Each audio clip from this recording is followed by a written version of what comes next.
I did it in a cemetery. It was all laid out. I had the same 2 magical assistants, and I did. And you know what? It actually worked. Parzival appeared. He looked just like you'd expect him to. He had all the Martian things. He had the iron helmet and red garments, and he was carrying a sword. And I started questioning him.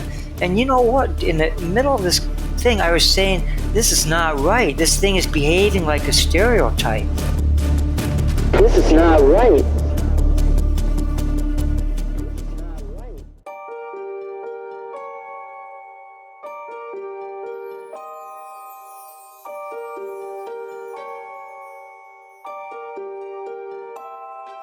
This is your nautical lantern on the dangerous seas of darkness.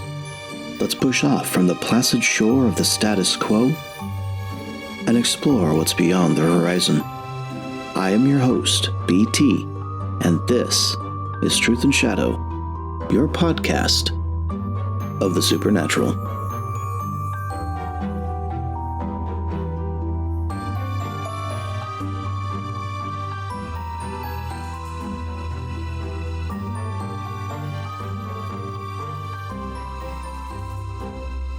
Certain names echo with a resonance that is both haunting and illuminating. John Steadman's book, H.P. Lovecraft and the Black Magical Tradition, is an exploration that treads the delicate line between the known and unknown, shedding light on the esoteric influences that shaped one of the most enigmatic authors of the 20th century. H.P. Lovecraft, a name synonymous with cosmic horror, wove tales that have left an indelible mark on the literary landscape. But beyond the surface of his eldritch narratives lies a labyrinth of influences and inspirations that are deeply rooted in the arcane. Today's episode, we'll talk about how Steadman's work meticulously unravels these threads, revealing a fabric interwoven with the occult and the mystical. This examination is not merely an academic pursuit, but a journey into the dark heart of Lovecraft's creative soul. By placing Lovecraft within the context of this black magical tradition, John offers readers a unique lens through which to view the mythos that has captivated minds for decades.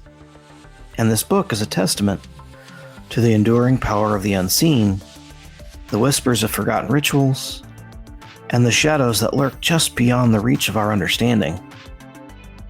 And as we turn the pages of Steadman's work, we are invited to peer into the abyss that Lovecraft himself gazed into. It is a reminder that the boundaries between reality and imagination are often blurred, and that within those blurred lines lie the greatest mystery of all. For those who dare to explore H.P. Lovecraft and the Black Magical Tradition is both a beacon and a warning. The truth is out there, waiting to be uncovered, but it may be more terrifying than we imagine.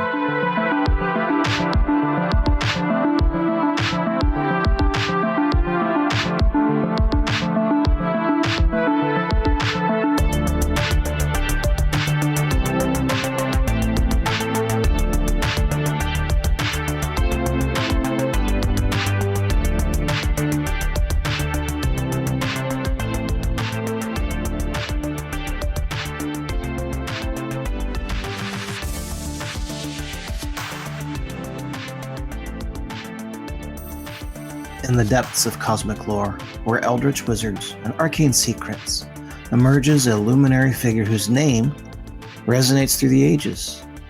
None other than the father of cosmic horror, H.P. Lovecraft. And today we will delve into the labyrinthine corridors of his mind. And we embark on this journey guided by an author, wordsmith, artist, who has written a detailed, nearly scholastic book titled H.P. Lovecraft and the Black Magical Tradition. And he's here to unravel the mystique, unearth dark truths that lie dormant within the cosmic tapestry spun by the master of horror. He is the chthonic cipher, the cosmic chronicler. John Steadman, welcome to the show. Well, thank you very much. Can you take a moment to tell the audience who you are? A little bit about John Steadman. I'm basically a Lovecraft scholar, and a scholar of science fiction and fantasy literature. And I've written 3 books. The first one, which we're going to talk about. The second one is Aliens, Robots, and Virtual Reality Idols in the Science Fiction of H.P. Lovecraft, Isaac Asimov, and William Gibson. The third book is my most recent one. This was published in January of this year.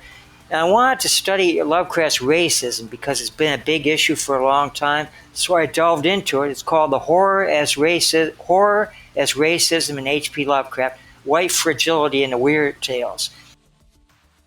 Now my educational background is that I have a bachelor's degree in English Literature and Language from Michigan State University.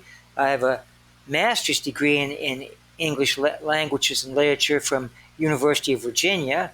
I have an MBA from University of Wisconsin in Accounting and Finance. And I have a master's in Education from the American Military University. Yeah, we're going to be talking about your book today, H.P. Lovecraft and the Black Magical Tradition. And I noticed that, it came out in 2015, and it's been on my shelf for years, and can't believe that I've read it, almost 10 years ago now. It's 9 years. So I've read it when I bought it new, and I was going through some of my books and looking at and reaching out to authors who might be able to speak on a variety of topics now that I'm podcasting. And since I'm podcasting on these supernatural topics, I thought, why don't we talk and reach out to John Steadman? And you've responded to your emails. I appreciate that. And one of the major things I need to talk to you about is that while I do read H.P. Lovecraft and I've enjoyed his stories, and nothing really sparks my interest more than reading about these creeping darknesses and the mysterious things that seem to be written forms of nightmare. And we know that in Lovecraft's letters and notes that much of what he wrote was inspired through his dreams. And that, to me, is particularly interesting because of his own life and who he was. And so what can we learn about his person? What did he believe? What was his impetus for even writing this fiction? Okay, well, one of them was those dreams that you're talking about. A lot of those dreams he actually transformed into stories. But the interesting thing about him is, he was always drawn to weird fiction all of his life. He'd been reading it. His favorite authors were like Lord Dasani and Arthur Machen. And he read Weird Tales magazines from cover to cover. And so he was just fascinated by that kind of thing. And so it was a combination of that fascination along with this very vivid dream life that kind of got him moving toward writing horror fiction the way they did. Now, Lovecraft did not believe in horror. He was actually an atheist and what he called a mechanistic materialist. He believed only in the material world. And it sounds like it's kind of odd that a guy like that, who a materialist, would actually write about the things he wrote about and actually create a pantheon of entities that actually have served as a basis for a lot of magical systems. And a lot of people find that contradictory. However, what you got to remember about Lovecraft is that he was a very paradoxical person, and he could actually hold both of those different positions in his life and in his mind, and it didn't conflict with him at all, the way it might with somebody else. So a lot of people wonder about how he could write these things, but it was just the paradox of Lovecraft. There are lots of paradoxes in Lovecraft. Most people that read Lovecraft, they read his letters, and they read about his relationships with other writers, and they view him as kind of a kindly, beneficent mentor sort of a guy. But yet he was one of the most miserable people that you could ever meet. He was bitter. He was emotionally detached to the people that got the closest to him. And he was an incredibly vitriolic racist. He'd be praising a friend of his like like Samuel Loveman, for instance, he'd be praising him, and then behind his back, he'd be talking about the Loveman was a terrible Jew. So there's that paradox. Lovecraft talked about he didn't like Jews, he especially didn't like African Americans, but here he marries a woman, Sonia Green, who was Jewish herself. So there was a lot of paradox in Lovecraft. I find interesting the things that we read as children and the things that we go back to as adults to look at again and try to read. Every once in a while, I look back at some of the books that I had read as a child, and they don't have the same feel as they probably did then, because some books that are obviously written for children are written for children for a reason. Whereas H.P. Lovecraft, his stories, I still read. I'll pick Call of Cthulhu, At the Mountains of Madness, or even The Case of Charles Dexter Ward, The Cats of Uthar. A lot of his stories I'll go back to and read just because I would like to read something and not have to invest hours upon hours into a story. I can go in and I can read a small little story and go about my day. There's not a requirement to be invested as you would in a full-length novel. And I believe either Charles Dexter Ward or At the Mountains of Madness is his longest fiction. From my own personal standpoint, I liked Smith when I was younger, the same way that I kind of liked Edgar Rice Burroughs when I was younger, but you have to realize a lot of that fiction was geared for very young people. And then you outgrow it later on. That doesn't mean you have to diminish it. You don't have to say, well, God, Edgar Rice Burroughs is such a terrible writer or something like that. He's a very good writer, actually, and the same with Clark Ashton Smith, but it's a kind of fiction that's for a younger person. It's not really adult fiction. And to tell you the truth about Clark Ashton Smith and Howard, there isn't one idea in their work. Not one idea. That's why I can write 3 books about Lovecraft, because they're chock full of ideas. Not just racism, but also quantum physics and other aspects of it. So they're full of ideas, so you can write separate books about them. But I would be very hard-pressed to write a book about Howard or Clark Ashton Smith, because they have good plots, they have a lot of vivid imagery and stuff, but there's just nothing there to sink your teeth into. But out of these stories he wrote has come an allure, and it's still an allure today, and that's the Simon Necronomicon. When I was a kid, going to the bookshelves at the bookstore, you would see the Simon paperback Necronomicon on the bookshelf.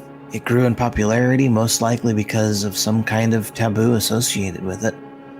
And I wanted to speak about this particular text because you cover it in your book. Yeah, the thing about those Necronomicons, I have 2 chapters in there. One about the spurious Necronomicons, which are kind of obvious fakes, right? And then I have the Simon Necronomicon. Now, I've got all those in my library, so I can't give out my address or anything, but I have a really very expensive limited edition bound in vinyl and with gold, with silver on the pages for the Simon Necronomicon, but which I don't read, of course. I just keep it. I got the cheap paperback when I want to read it, because I can turn the pages and bend it. But see, I've been like that all my life. I love, like, I got a complete set, 2 complete sets of Aleister Crowley's Equinox, if you can believe that, and the hardcover one. And one of them was a little cheaper, and it wasn't tattered or anything like that. But then I bought a clean copy of the thing, which I haven't even cut the pages yet. But the other one's the one that I take notes in and read. And it's the same thing with Simon. Those spurious Necronomicons we're talking about, one of them was L. Sprague de Camp did it. It was the Owlswick Press Necronomicon, and it was all in Arabic. And I remember when I went to, I know I'm getting away from the Simon Necronomicon. I'm going to get back into that, because of all those Necronomicons, the Simon one, it's just as fake as the others, okay? I can't prove it, but it's fake, okay? However, of all those Necronomicons, that one actually works if you use magic from it. You can actually get results. So, but the other ones you can't. But I remember when I was in undergraduate at Michigan State University, I was taking a class on, what was it? It was either Spencer or John Milton, one of the two. One of my favorite professors, Rosenberg, who was about like maybe 60 years old at the time, so he's quite dead by now. But anyhow, I would always sit in the back of the classroom, and Rosenberg learned that he could always, if he called on me, he would always get an answer to a question. And I tried to discourage him from doing that because I like just kind of relaxing. So I would sit way in the back and hope that he would be distracted by the students in front of me. But anyhow, I went to a shop called Curious Bookshop, and I got a copy of that El Sprague de Camp, the Owlswick Press Necronomicon, all in Arabic, right? I thought I was like an undergraduate, for heaven's sakes. I was like 20 years old or something, maybe 19. And I thought I had this thing, and all I had to do was get it translated, and then I could use it to open the gates between this world and the other world, and then the old ones would come filtering in. I'd bought a copy of it for $35, right? I was sitting in the back, and my hands were trembling. I was just holding this thing in here. And then Rosenberg had to call on me that day. He just had to call on me. So he asked me a question, but I was so enraptured with the thing, I didn't even hear what the question was.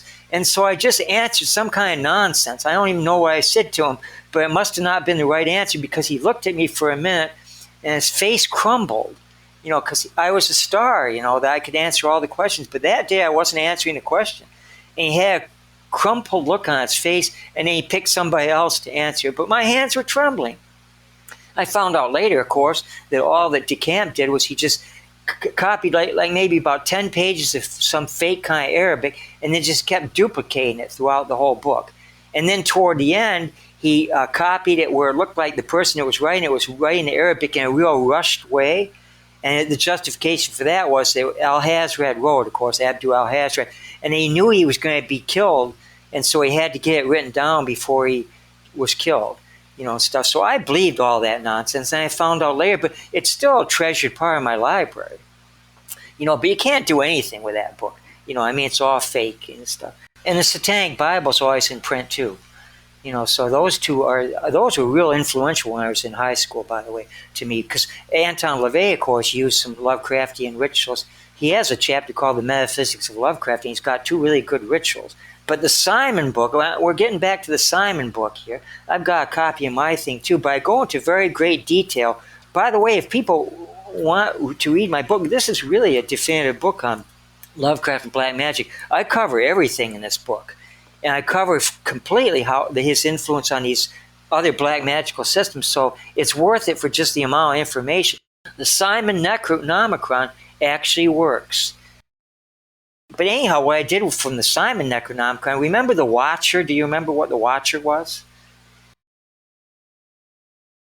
I did an evocation of Yog Sothoth, sand dune, a depression sand dune overlooking Lake Michigan in the dead of night. It was just visually beautiful. You could actually hear the Lake Michigan, the waves of Lake Michigan. And I wanted to evoke the Watcher to protect the circle, because that's what you do. So I actually did the evocation of the Watcher. Once you start doing these rituals, you get all these sorts of really strange things happening. But anyhow, so the strange things were happening, and I won't detail all of them, but at one point, my second magician, the second one in charge, thought that the third magician was outside the circle, and he was looking at him, and he thought he was outside the circle, which he shouldn't have been, by the way. And then he noticed that we were all wearing black robes. He noticed that who he took to be the third magician was actually wearing a white robe. And then he discovered that he found out that was the Watcher. The Watcher was patrolling the area. Something that I had found interesting in the Simon Necronomicon, and I'm going to bring this out in this show, is an entity known as Kingu. And the Simon Necronomicon records this Sumerian god as the Watcher. And according to Sumerian myths, Kingu is some kind of Sumerian god or god form or something, and it's associated with being the son of the Absu and Tiamat, that being chaos and the abyss. And what I found interesting when I was reading this, it's part of the Sumerian creation epic where Kingu had to have his blood shed by the gods to create man. And then in the Simon Necronomicon, Kingu is known as the Watcher. And of particular note is it calls him not of the race of man, my curiosity is, what is the author of the Simon Necronomicon attempting to portray here? And whether or not that author was Peter Levenda. Yeah, in my book, I leave that question open too. I'm pretty sure it was Peter Levenda, okay? I mean, I'm pretty sure. But I never want to state that because the man is still alive. In fact, I read his book. It was called The Dark Lord, and he analyzes Kenneth Grant, Lovecraft, and the Typhonian tradition. I think that's the subtitle. Well, yeah, he published that under his own name. So the man is still alive. He's still productive. So, if he wants to not tell us and he wants to take it to his grave, fine, let him do that, but I'm not going to say that it's Peter Levenda. I might say it's a pretty good likelihood that it is, but I'm not going to say that conclusively, unless because the man's, for heaven's sake, he's a grown man. If he wants to play these games, this is something that I hate about occultists, by the way, all this mountebank stuff. That's why I hate about Crowley, too. The King of the Ionias and Tomegatheron and all that crap. All that does is just make him seem unprofessional and childish. All this cloak and dagger nonsense. And Simon, of course, wasn't above that either. Did you read the other Simon books? He wrote the Gates of the Necronomicon and Dead Names, where he talks about the history of. I mean, he's a mountebank too. Whether he's Peter Levenda or not. Trying to be a priest. An unorthodox priest, and then he actually contradicts himself, like in the Gates of the Necronomicon. He contradicts why he said in the Necronomicon. Remember those rituals in there? There were 7 of them for calling up the major entities. They were all assigned one of the planets. Marduk, I think, was the sun, and Iana was the moon, and whatever. Nergal was Mars or something like that. But in the Gates of the Necronomicon, he actually claims that those were the 7 stars of the what's the name of that? The 7 stars, Ursula Minor, the Bear, right? The Bear constellation. And then he did some other things too. He actually claimed that he actually was infiltrating occultism at the behest of something else, which made him seem not only like a liar because he didn't say that in the first one, but also like a snitch. So that didn't help him, man. So he's as big of a mountebank as all the rest of them, Yeah, this bit was interesting. You mentioned Kenneth Grant. And we know that he was the secretary for a while working for Aleister Crowley. But Kenneth Grant took Lovecraft's works and turned it into a form of Typhonian practice. And I wonder if we can spend a little bit of time talking about Kenneth Grant and the influence that comes along through the Simon Necronomicon in the 70s. The fact that people are getting results, right? Kenneth Grant's getting results. He's making an occult system that's based off of Lovecraft. Right. And that was, years before the Simon Necronomicon. But it's like we have seen other people before this text comes out that's, somehow works. Some kind of technology in this text. But let's talk about Kenneth Grant for a little bit and what he does with it. Sure. Yeah, Kenneth Grant is quite fascinating. Now, I have all of his books. By the way, his books are incredibly expensive. When I first bought them, I bought them back in those days, and they were just regular price, But then what happened was I got rid of a couple of them, and then I didn't buy some other ones. And then I wanted to buy them all again. I wanted to read everything before I wrote this book of mine, the Black Magical Tradition. So I wanted to reacquire them. And God Almighty, a company called Scoob Books was publishing them all again. But they were selling those things for like $200 and stuff like that. And so, of course, I paid the price for it. I had to fill in the gaps. And then finally, I got sensible. I was working at a teaching job in Jackson, and I had unlimited printing access, right? Unlimited printing. Didn't have to pay. And so what I did was this: rather than buy the later Typhonian books, Beyond the Mauve Zone, and what was that last one called? I'd have to actually look it up in my book, but I bought all of the one I actually printed out copies of all those books that I didn't have in my library so I could read all of Kenneth Grant. But Kenneth Grant was very creative. What he did was he actually transformed Crowley's system. Was very standard. In fact, Grant called it was based on the system of the square. It was a patriarchal magical system, women are subordinate, men are dominant, and then they follow the cumbersome. And by the way, I think Crowley was a white magician. He was always interested in attainment, despite the fact that he was a terrible person and an evil person, and he did all sorts of really corrupt things that you would lead him to think he was black magic, but he was always interested in attainment. I make a distinction in my book between black and white magic. White magic is when a magician is concerned about attaining spiritual attainment. Black magician, they're usually interested not in being evil, but in knowledge and power, basically, and that's it, basically. And the thing about Kenneth Grant is, I noticed he transformed Crowley's patriarchal system into a matriarchal system, a goddess, New Isis, right? He called his lodge the New Isis Lodge, and for a few years he worked a standard lodge, but he changed the whole basis of Crowley from a paternalistic to a matriarchal thing. And then secondly, he took the attainment stuff, just went away. He was still practicing sex magic, but all the attainment, climbing up the tree of life, becoming the Ipsissimus and the Magus and all that stuff that Crowley went through, that was gone as far as Kenneth Grant was concerned. He was interested in knowledge and power. So he had turned it into a black magical system, Aleister Crowley's system into a black magical system. And he called it something like the Typhonian system. Could you explain that for a bit? And is there any difference between the Typhonian system and the Dionysian, for example?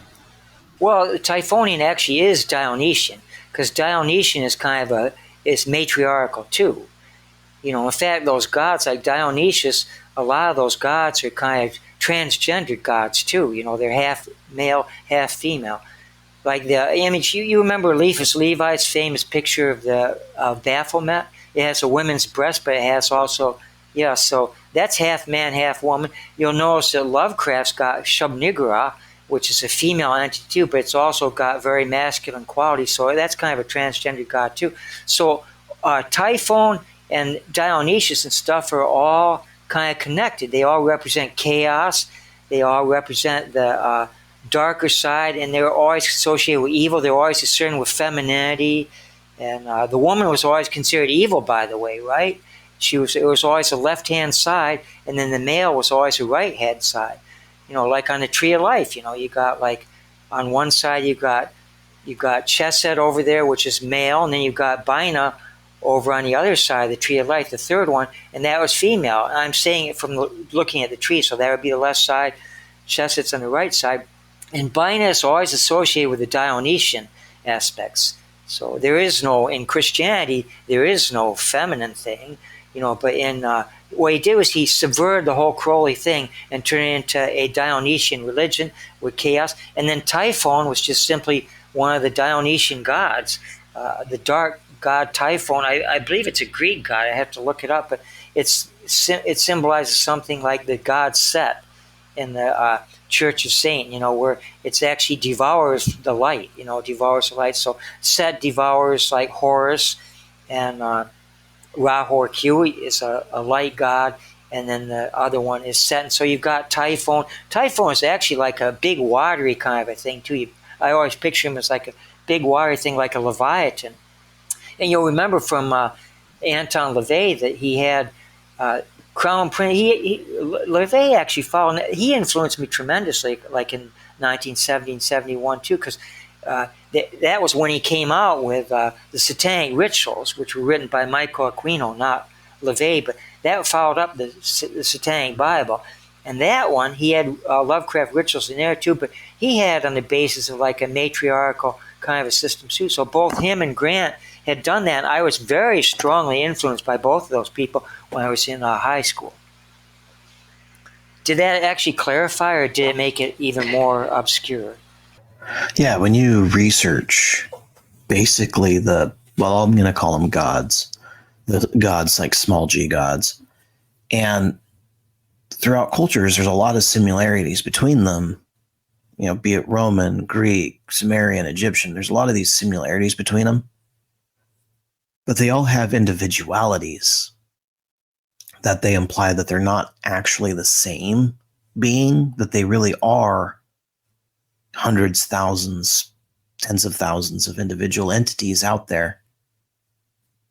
And all the while they can look like or be similar to each other because they may have been cast from the same mold, if you will. Otherwise, it doesn't make sense to me that there's only 12 or 13 follow like the zodiacal system of constellations or the 12 months of the year or whatever. And they just don't seem to be all the same. And we find, occultists will try to categorize these gods, small g gods, in an organizational system to make them work out in some kind of occult way, if that makes sense to you. Yeah, I got into Lovecraft because, quite frankly, I'd been working with the Western tradition when I was in junior high school and just going into high school, and I would follow those rituals. Like I did the evocation of Bartzabel. Remember that one? That's in the Equinox number 9. The invocation of Bartzabel. Bartzabel is the spirit of Mars, and I followed that stringently. I did it in a cemetery. It was all laid out. I had the same 2 magical assistants, and I did. And you know what? It actually worked.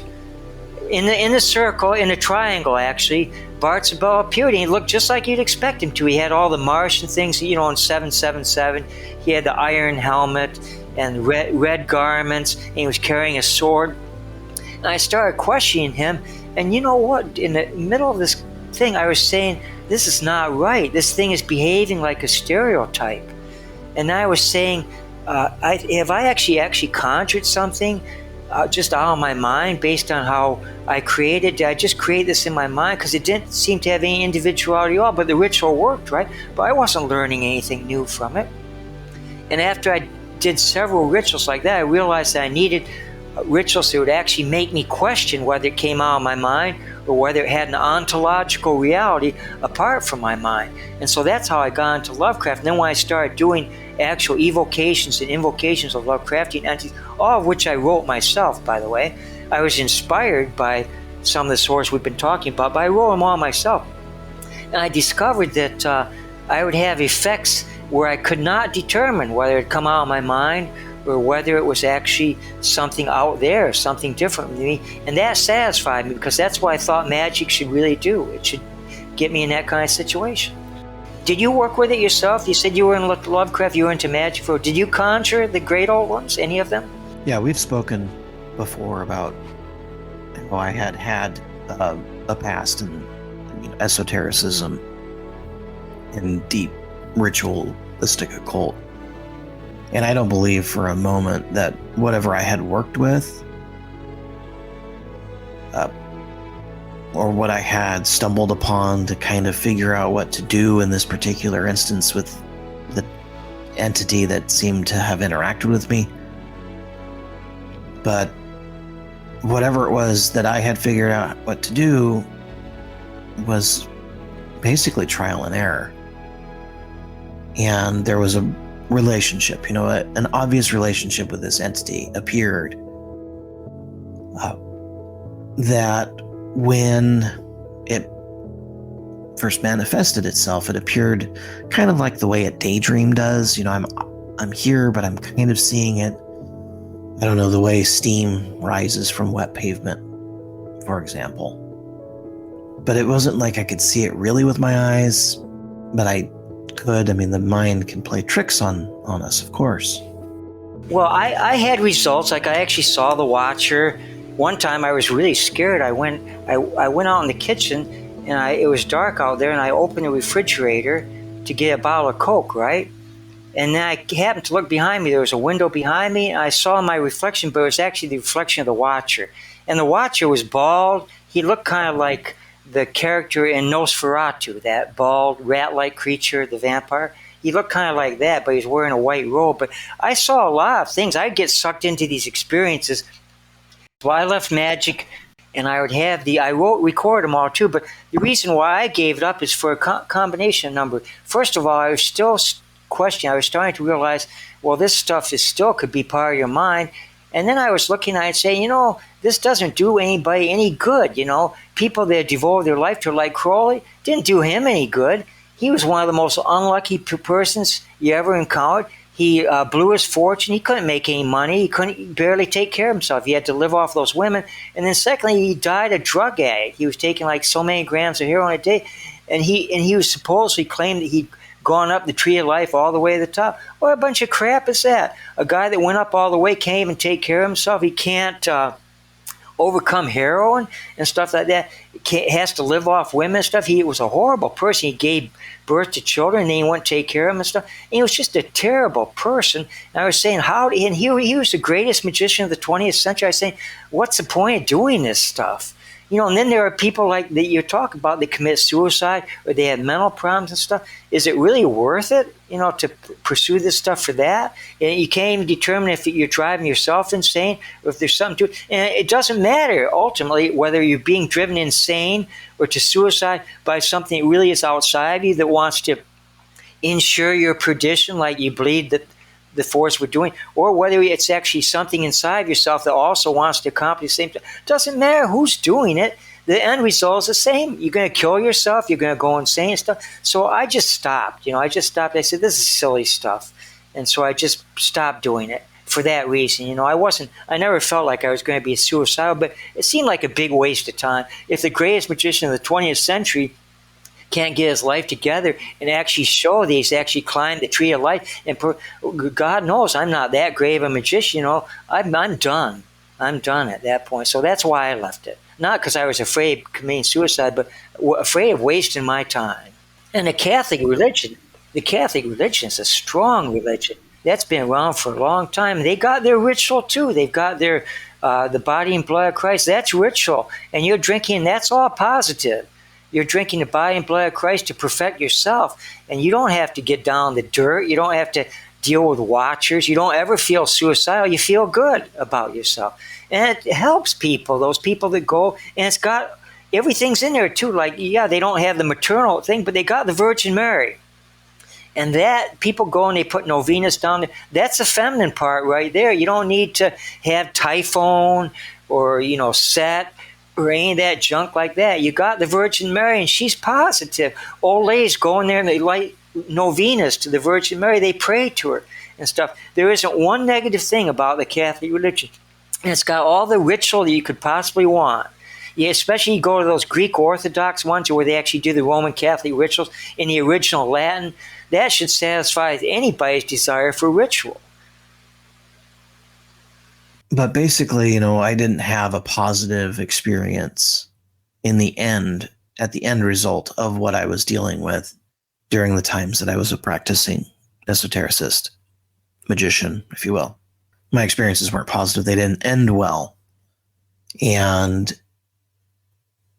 I believe that when an entity really finally reveals itself as something dark and sinister, the fact that H.P. Lovecraft writes in his stories that these cosmic horrors, they don't exactly care that humans exist. We're here. It's like these cosmic gods are really just looking to terraform the planet. And because I basically felt this animosity, like a deep loathing of my existence from whatever this thing was. And it was quite the experience for me.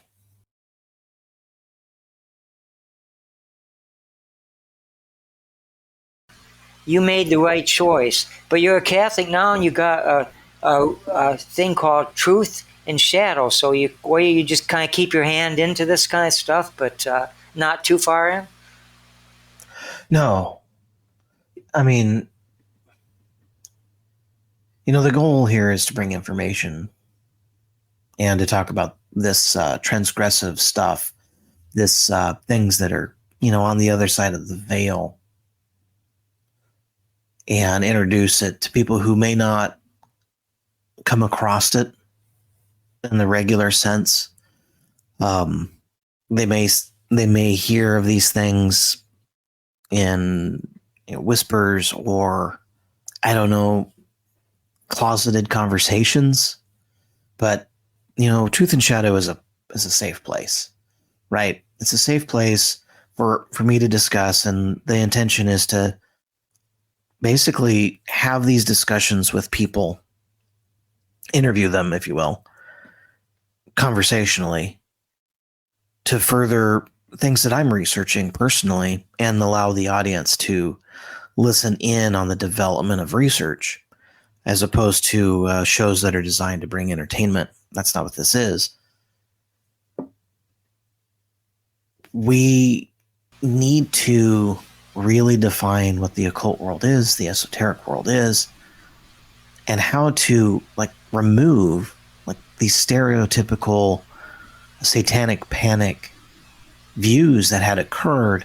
And so this is why we use words like sinister forces, which are the Nephilim, or the disembodied dead of the Nephilim died in the flood, etc. They're made up of the fallen angels, and then they include the humans, the humans who cooperate with them and are potentially bound in some way to serve them, if that makes sense. Yeah, there's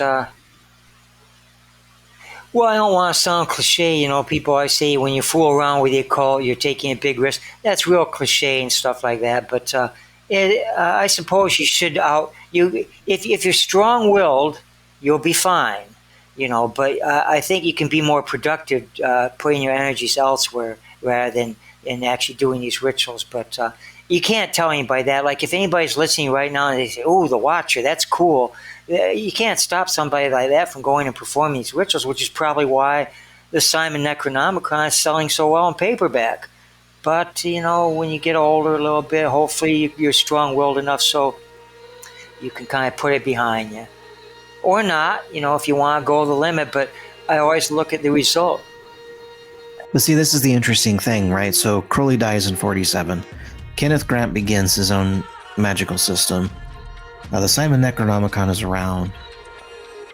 But you have all of these different people kicking off this revival of occult traditions. I mean, Gerard Gardner starts Wicca. And I thought that we could, basically, let's just talk about Wicca for a minute. We'll talk about the rise of it, basically. And, maybe do some contrast, comparison with, let's say, I don't know,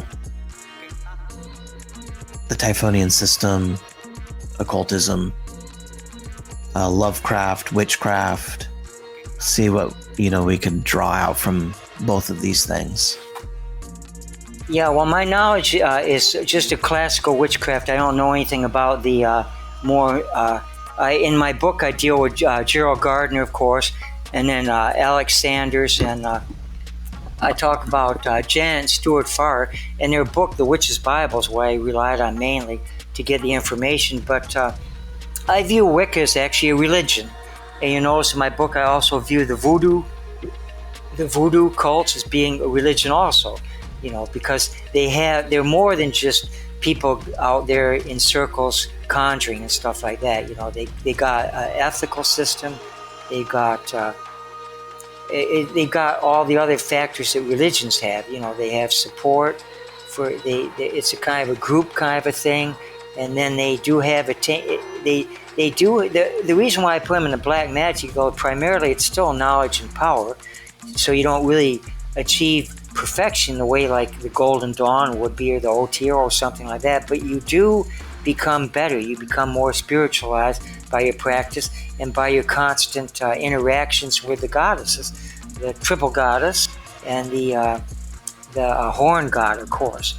And now what I had to do in those chapters in the Lovecraft book, you'll notice that the last 3 chapters where I'm talking about Lovecraft's influence on these things, it's a very direct influence in their cases, because Anton LaVey actually directly borrowed from Lovecraft and brought him into the satanic rituals. And then Kenneth Grant, of course, brought Lovecraft into his Typhonian system too. And then the Chaos Magicians, Lovecraft is the darling of the Chaos Magicians. They use his rituals and his entities constantly. So there was a direct correlation there, but Lovecraft's influence on Wicca and on the voodoo religion was like, he couldn't really influence those because those were already well defined before Lovecraft even came along. And so what I do is in those chapters, I show parallels between Lovecraft's ideas, his themes, and his entities, and the comparable topics in the other two religions. So that was a little bit trickier to write than those other two chapters, because the voodoo religion, of course, I studied voodoo. Nobody ever mentions Lovecraft in voodoo. Maybe some of the modern writers might, but the ones that I studied, like Marie Laveau and stuff like that, nobody heard of Lovecraft. And the same thing with the Wiccan too. A lot of the Wiccans, in fact, aren't too crazy about Satanism. So they don't like to even talk about Satanism. And the very fact that Anton LaVey was using Lovecraft, that would be a no-no for them too. Now, with one exception, have you ever read Constantinos' books? He wrote like about 7 books for Llewellyn. Gothic Grimoire, Nocturnal Witchcraft. Yeah, the Nocturnicon. I've read that, actually. It was, I think the Nocturnicon was the first that I got when I was way younger, my early 20s, exploring basically, buffet occultism. Well, he actually brings Lovecraft into that too, of course, but he was kind of, he writes like in the Nocturnal Witchcraft, he talks about the Sabbaths and the Esbats and all that, and he talks about the different functions of the moon and everything. So, but then he's kind of veering away, and then when he gets to the Nocturnicon, it's more like an individual practice again. Then it's getting very closer to the kind of stuff that we see in Kenneth Grant, where Constantinos was actually a nice guy, though. He looks like he was a nice guy. He was a positive kind of guy. So you won't see the kind of stuff that you would see in LaVey or in Kenneth Grant. But still, he's the only Wiccan I know that actually dealt with Lovecraft. I've read other witchcraft. I haven't been keeping up, like I say, this book I wrote 9 years ago. So if I actually published a new version of it, I would have to do a lot of research on the current status. I don't even know if they still, I don't even know if, do they still practice chaos magic? Are there still people practicing Kenneth Grant stuff? Yeah, there's a few other authors. Donald Tyson, I think his name is. He's got his own series, H.P. Lovecraft-related, Necronomicon-related stuff through Llewellyn Publishing. Yeah, I read all his books. But, he's basically taken his own things and kind of wrote a novelized version of the character Alhazarad, which is the one he sure did. Said to have written the Necronomicon. Yeah, the Gates of the Necronomicon, and the one that we call the Grimoire of the Necronomicon, where he actually tries to argue, and it fails miserably. He tries to argue the great old ones can be mentors to men. That's the most absurd thing I ever heard. They don't want to be mentors to human beings. The great old ones want to eat. He's talking about being a mentor, like. Yeah, they're not, you can't be a mentor, you can't be friends with them, and stuff. But it's kind of silly. I read the book, and he tried to found this order called the OOO. I think it was the Order of the Old Ones or something like that, but it just falls flat, so he kind of fails on that one. And he links everything to the Necronomicon, too. Now, he's actually a real good writer, though, like that Alhazred one you talk about. That's actually a fictional biography of Abdul Alhazred. And he also wrote a book called the Necronomicon, where he actually repeats all that information, but in a very condensed form. That was his first one, the Necronomicon. But then he did Alhazred, and what he did was he expanded his Necronomicon and fleshed it out and gave us a full-fledged biography of Abdul Alhazred. But he follows the same sequence he does in the Necronomicon, except Alhazred's like 400 or 500 pages long, and the Necronomicon's like 150 or something like that. I read the Gates of the Necronomicon too, but it's good, but it's kind of like standard magic, kind of with Lovecraft add a little bit, and it doesn't really have the darkness and the insanity that the Lovecraftian stuff had. But I've read all that stuff too. I read all that. Well, as we wrap up this episode, John, could you spend a little bit of time and let the audience know what it is you're working on, or what you've been working on, and then anything that's coming up that'll be released this year sometime towards the end of the year? This summer I'm working on my 4th book, and so I'm already, like, if you can believe it, I'm 74,000 words into it, but it's not even half done yet. So it's going to be a bigger one than this one. This is going to be kind of a magnum opus. So it's called Edgar Allan Poe, H.P. Lovecraft and the Quantum Multiverse. And then the subtitle is Human Infinitesimality and the Bondage of Space-Time in the Poe and Lovecraft's Weird Writings. And what I'm doing here is I'm showing, and it's a total different thing. You know, Lovecraft was a great thinker. He was up on the leading scientific findings, and Poe was even a greater thinker, and he was even up on it more. In fact, Poe actually anticipated the Big Bang cosmology, the creation and destruction of the universe, and the Big Crunch 80 years before any scientist ever proposed a Big Bang theory. You know, and in his great piece, Eureka, his cosmology, he anticipates at least 12 or 14 things that modern science has discovered. So, and then I when I move on from Edgar Allan Poe, now I look at how Lovecraft used his scientific training to also create a magnum opus, which was the Dreams in the Witch House, and how he dealt with not only the cosmology like Poe did, but also the subatomic world, you know, in the Dreams in the Witch House. So each section 2 is on Poe, section 3 is on Lovecraft. Section 1 is just a summary of the different aspects of the quantum multiverse for the benefit of the reader. So I talk about like creation and destruction of the universe, alternate universes, alternate dimensions, the subatomic world, and then human infinitesimality and the bondage of space and time. It's really well structured. If you ever read one of my most recent books, either the second one or this Horrors Races, you'll see they're all tightly structured. And this one's even more tightly structured than them, but it's going to be a big book. It's going to be a really big book, but it's going to have insights that Poe scholars and Lovecraft scholars that never occurred to them before. So that's what I'm doing this summer, writing that book. And hopefully I'm going to do some more interviews, maybe some book signings with this one, but I suspect that this is going to sell, because it's Bloomsbury's academic publisher. And it's a damn good one too, by the way, the top of the line, but I have a feeling that this book is going to sell very well among academics, and it'll be in academic libraries, but I'm hoping that some of the public will just see it and they'll say, gosh, I wonder if that would be an interesting topic, because it actually is an exhaustive, full analysis of that aspect of Lovecraft's thinking. So I hope that some just lay people that aren't necessarily academics can just actually get into this thing. You know, tell the audience where people can find your books or find you online or your website, or so people can get in contact with you.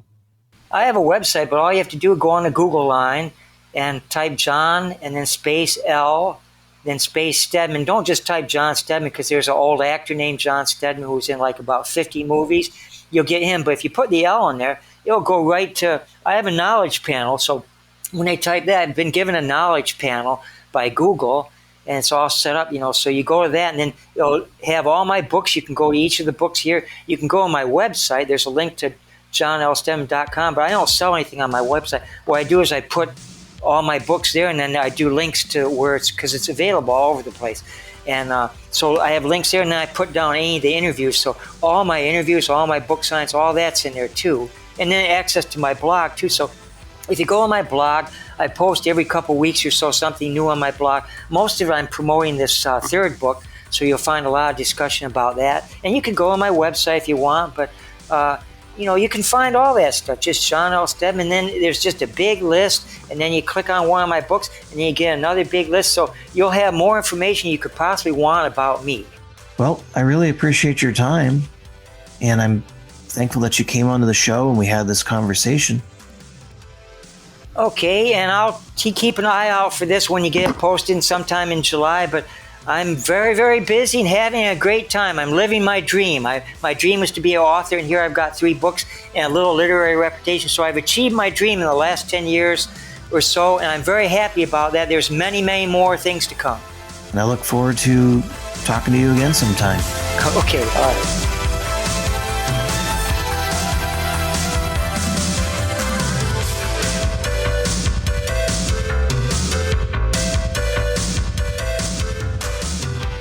Thank you for listening. This is a free podcast based upon the value for value model. If you find value in this, or any episode, you can return that value by liking the show, subscribing to this channel, leaving a review, or sharing with a friend on your social media accounts. You can also donate on my website. Thank you again. This is BT for Truth and Shadow Podcast. You are the light in the darkness.